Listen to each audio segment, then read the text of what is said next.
This is the wrapper for test 2, and I chose the last problem about charged shells as I struggled the most with that one. This problem sets up a situation in which there is a solid metal sphere with a positive charge of 2q inside a thin spherical plastic shell with a negative charge of negative q.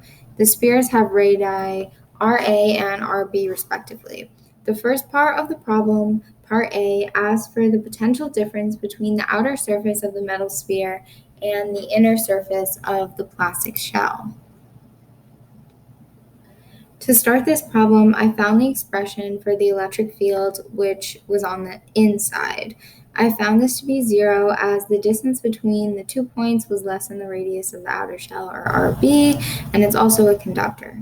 I then found the expression of the electric field of the shell outside the sphere. I found this to be 2qk over r, where k is 1 over 4 pi epsilon naught.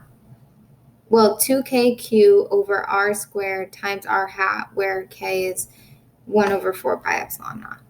I knew this because the distance between the sphere was greater than the radius of the metal sphere RA.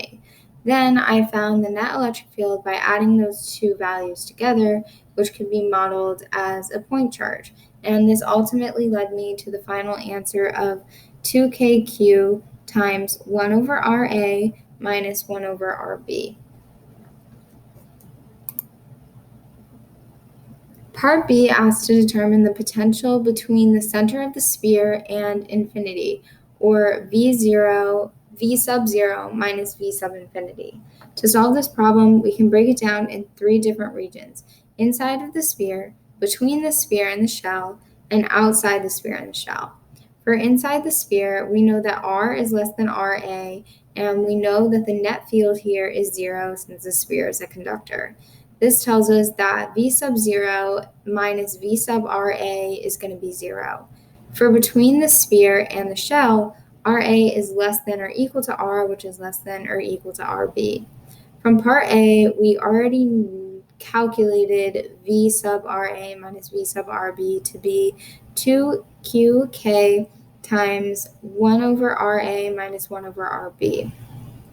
Then lastly, for outside of the sphere and the shell, we knew that RB was less than or equal to R, and this helped us calculate the net electric field for that region, and this information was then used to find that V sub RB minus V sub infinity was KQ times 1 over R sub B.